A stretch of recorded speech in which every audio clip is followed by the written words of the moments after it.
This is a $100 bill. You probably have one in your wallet right now. You've spent thousands of them, but you've almost certainly never thought about what it actually takes to make one, or why it's nearly impossible to fake. Right now, inside a heavily guarded facility in Fort Worth, Texas, sheets of $100 bills are rolling off a press at 10,000 sheets per hour. Each sheet holds 32 notes. That's 32,000 individual bills every hour from a single press. And that press is one of many. But what makes these bills different from the paper in your printer isn't the ink or the design. It's the fact that nearly every square inch of what you're looking at is engineered to be impossible to copy. And the process that gets it there is one of the most precise manufacturing operations in America. It starts with the material itself. Pick up any bill in your wallet. Feel it between your fingers. That texture, slightly rough, almost like fabric. That's not what you'd expect from paper. And there's a reason for that. It's not paper at all. It's a textile, 75% cotton, 25% linen, manufactured by exactly one company, Crane Currency out of Dalton, Massachusetts. Crane has held the sole contract to supply U.S. currency substrate since 1879. 140 years. One company, one product. Nobody else is legally allowed to possess this material. If the dollar bill has a godfather, it's a paper mill in Massachusetts. And just possessing their product without authorization is a federal offense. Because even before a single drop of ink touches it, the paper itself is already loaded with security features. Look closely at any bill, really closely, and you'll see tiny red and blue fibers scattered throughout the material. They've been there since the 1800s, back when Crane first used parallel silk threads. Today, they're synthetic, but the principle is the same. Put something in your substrate that a counterfeiter can't replicate with a home printer, and that's just the first layer. Before these sheets ever reach a printing press, security features are already woven into the material itself. A thin plastic security thread is embedded during the papermaking process. Not printed on, physically embedded. Hold any bill, $5 or higher up to the light, and you'll see it. A strip reading USA followed by the denomination. Put that same bill under ultraviolet light, and the thread glows. A $5 glows blue, a $10 glows orange, a $20 bill glows green, a $50 glows yellow, and a $100 bill glows pink. Each denomination has its thread in a different position too, so a counterfeiter can't bleach a 5 and reprint it as a 100. The thread would be in the wrong spot. Think of it like baking a piece of string into a loaf of bread. You can't add it after, and you can't pull it out without destroying the whole thing. And on the $100 bill specifically, there's something else woven into the paper that took over a decade to develop: a blue ribbon. You can see it here, about 6 millimeters wide, running vertically through the note. This isn't printed on the surface, it's woven into the cotton linen substrate itself, and it contains over 1 million micro lenses per inch. Tilt the bill, and tiny images of bells shift into the number 100. Tilt it the other way, and the images move side to side. This is Crane's motion micro-optic technology, and it's considered the most advanced anti-counterfeiting feature on any banknote in the world. No known printing or copying technology can replicate it. And all of that is before a single drop of ink touches it. The paper alone would get you arrested, but so far, it's just a canvas. The first stage is offset printing. For bills $5 and above, large rollers coated in specially formulated ink simultaneously print subtle background colors on both front and back in a single pass. These are faint washes of blue, peach, and orange you see behind the portrait on a modern 20 or 50. The $1 bill skips this step entirely, which is why it looks and feels slightly different from everything else in your wallet. The machines running this process are 50 feet long and weigh 70 tons. They churn out 10,000 sheets per hour, and after every 500 prints, an operator pulls the sheet to inspect it by hand. Nothing is left to chance. But offset is the undercoat. What comes next is where counterfeiting goes from difficult to physically impossible. A master engraver at the Bureau of Engraving and Printing. One of maybe a dozen people alive who can do this sits down with a tool called a burin and hand carves the design into soft steel, backward, at microscopic scale. Benjamin Franklin's face on the 100, that's not printed from a photograph. It's carved, line by line, into metal.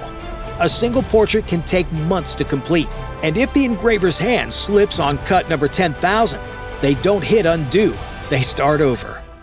That original engraving becomes a master die, but you can't print millions of bills from one die. It would wear out almost instantly. So the BEP had to figure out how to make perfect copies of something that was specifically designed to be impossible to copy. Here's how they do it. The master die is hardened through heat treatment. Then a soft steel cylinder, the transfer roll, is pressed against it under enormous force, picking up the design in raised relief. That roll is hardened, then pressed against a soft steel printing plate, transferring the image back into recessed grooves. This process repeats to fill an entire plate with 32 note impressions, one for each bill on a sheet. Those plates are then chrome-plated to survive what comes next. Those intricate geometric patterns behind every portrait, not drawn by hand. They're cut by a geometric lathe, a machine that produces mathematical curves so complex no human could replicate them freehand. Try to scan one, try to photograph it. You get Murray distortion. The detail literally self-destructs in the copy. Now comes intaglio. This is where you can feel the difference. The intaglio press forces the paper into the engraved grooves of those chrome-plated steel plates under enormous pressure, thousands of pounds per square inch. The paper is physically pressed into the recessed lines, picking up ink from inside the engravings. That's why when you run your finger across a genuine bill, you can feel the raised texture of the portrait and the lettering. That tactile quality is one of the easiest ways to spot a counterfeit, because no home printer or copier on earth can produce it. If the bill feels flat and smooth, it's fake. Backs first, then fronts. 2 separate passes through the intaglio press. Each pass still runs at 10,000 sheets per hour. And the ink used in intaglio printing isn't ordinary ink. It contains magnetic particles. Each denomination has a different magnetic signature, which is how machines authenticate bills instantly. That's why a vending machine can tell the difference between a 1 and a 5 in a fraction of a second. And it's why it spits out a photocopy immediately. But there's more hidden in the ink than magnetism. Infrared properties are baked into every bill. Some portions are visible under infrared light, others aren't. Your eye sees a complete bill. An infrared sensor sees a pattern of visible and invisible sections, like a barcode only machines can read. You'll never notice, but every bill validator you've ever used is checking for it. And here's something most people don't realize. The intaglio ink takes 3 full days to dry, 72 hours. Those sheets sit in controlled environments the entire time before the next stage. Rush it, and the ink smears. The entire production line is built around that weight. The $100 bill gets special treatment here, too. Hidden in the design is microprinting. Text so small you need a magnifying glass to read it. The United States of America is written across Franklin's collar.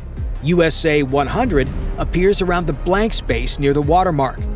100 USA runs along the golden quill. If those letters are blurry or illegible, you're holding a counterfeit.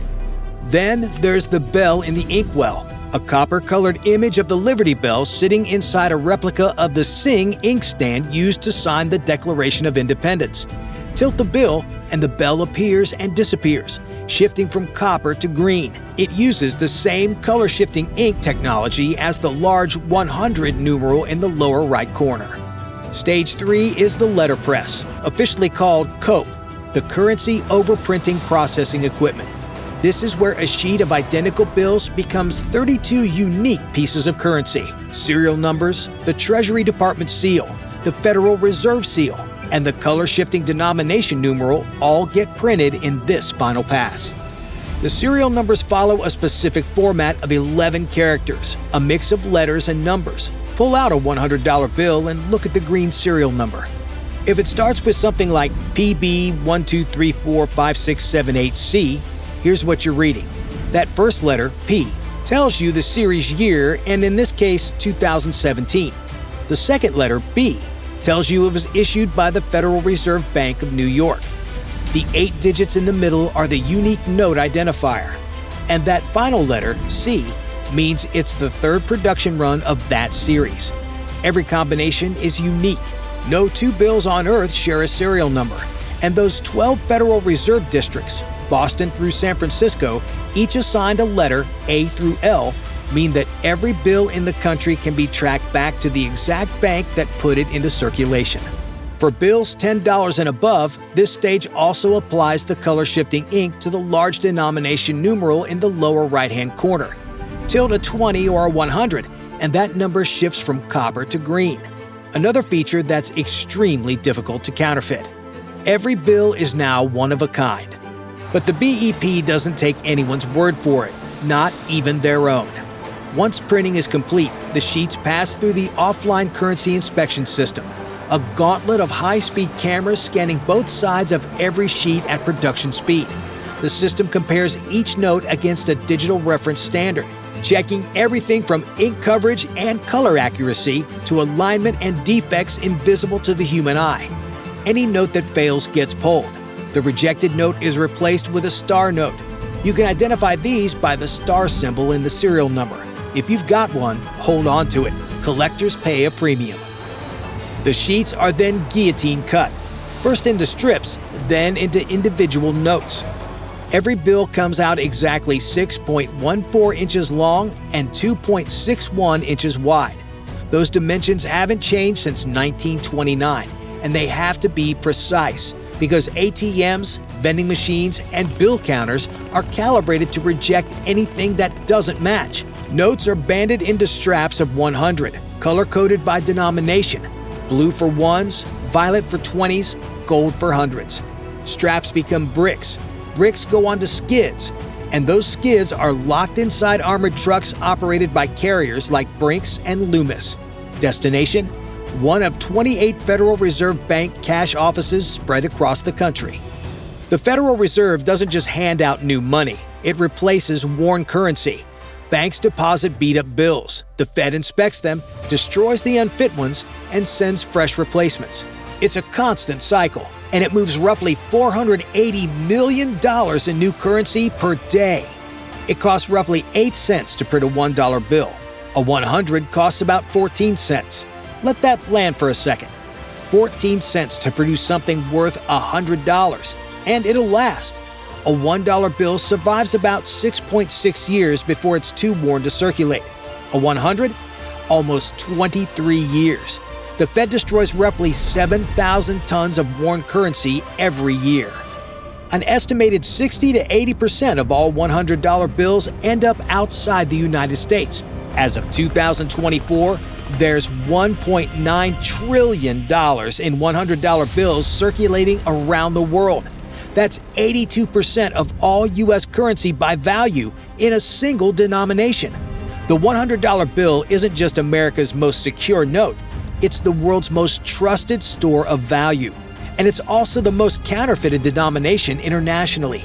High-quality fakes, so-called superdollars, have been attributed to state-level operations. The 2013 redesign with the 3D blue ribbon was specifically designed to stay ahead of that threat. But that's only half of American money. The other half doesn't come off a printing press. It gets stamped into existence under tens of tons of force. It all starts with massive metal coils, 13 inches wide and 1,500 feet long, a length of 4 football fields, fed into a blanking press that punches out thousands of circular blanks per minute. The leftover metal? It piles up so fast workers can rake it like aluminum leaves. All of it gets shredded and recycled. Nothing gets wasted. But what those blanks are made of matters more than you'd think. Pennies are exactly 97.5% zinc with a thin copper shell. Quarters are a copper core clad in a nickel alloy, 91.67% copper, 8.33% nickel. That's not just cool trivia. That's why they feel different in your hand and sound different when they hit the counter. The Mint operates 4 facilities: Philadelphia and Denver for circulating coins, San Francisco for proof coins, and West Point for bullion. gold, silver, platinum, and palladium. Between Philadelphia and Denver alone, they produce billions of coins every year. Next comes heat. 1,500 degrees Fahrenheit inside an annealing furnace running in a sealed, oxygen-free atmosphere. Because at those temperatures, any exposure to air would oxidize the metal and ruin the surface before it ever gets stamped. The blanks come out soft, workable. Then they drop into a chemical bath. Water mixed with citric acid and lubricants. The citric acid strips away surface grime and, for penny specifically, removes copper oxide without dissolving the plating itself. The lubricants prevent the hot blanks from fusing together. After washing and drying, the blanks pass through an upsetting mill, a machine that squeezes each blank through a groove slightly narrower than its diameter, raising a thin rim around the edge. That rim isn't decoration, it's engineering. Without it, the coin would expand and flatten under striking pressure. And before the collar was introduced in 1828, that's exactly what happened. Coins were wider, thinner, and a pain to carry in bulk. The rim also serves as the first line of defense against counterfeiting. Mint inspectors check every batch to confirm the rim is present and the dimensions are correct. An increasing volume of counterfeit coins has been seized at American ports of entry in recent years, so the inspections matter. The blanks, now officially called planchettes, are ready for striking. This is the most insane step in the entire process. 2 hardened steel dies, one carrying the observed design and one carrying the reverse, slammed together with the planchette sandwiched between them. A collar die, a steel ring, surrounds the planchette during the strike, forming the edge. On dimes and quarters, that collar has tiny grooves cut into it, which is where the reeded edge comes from. Without the collar, the planchette would just flatten like a pancake under the pressure. And the pressure is serious. Tens of tons, delivered in a fraction of a second. Modern presses run at over 750 coins per minute. Philadelphia operates 63 presses. Denver has 54. At full tilt, Philadelphia alone stamps out over 47,000 coins per minute. The dies themselves are works of precision. Original designs are sculpted as large plaster models, then reduced to coin size using a Janvier reduction lathe. Master hubs create master dies, which create working hubs, which create the working dies that actually strike coins. They wear out after a few thousand strikes and get swapped constantly. Every struck coin passes through automated inspection. Weight, diameter, visual quality. The ones that fail meet the waffler. And yes, that is its actual name. This machine bends and deforms rejected coins with a waffle-like pattern, making them impossible to pass off as real currency. The scrap gets recycled, though some waffled coins end up as collectors' curiosities. The coins that pass get counted by machine, weighed and bagged in heavy canvas sacks so dense they can only be moved by forklift. Those bags ship to Federal Reserve banks, which distribute them to commercial banks across the country. Here's the thing most people don't know. The penny cost 3.07 cents to make. The nickel cost 11.18 cents. Both have cost more to produce than they're worth every single year since 2006. Dimes and quarters, though, those are the money makers. A quarter costs about 9.5 cents to produce, giving the government over 15 cents in profit on every one. The 50-state quarters program alone generated an estimated $6.3 billion in revenue because millions of Americans collected them instead of spending them. In late 2025, the Mint finally stopped producing pennies for circulation. Still legal tender, still wedged in your couch cushions or behind the washing machine. But the factory line went quiet. 14 cents to make, 22 years before it wears out, and 1 million micro lenses woven into the cotton to make sure nobody on earth can copy it. That's the $100 bill in your wallet. But what happens when a government decides to make perfect counterfeits on purpose and nearly gets away with it? Watch this next. Bye for now.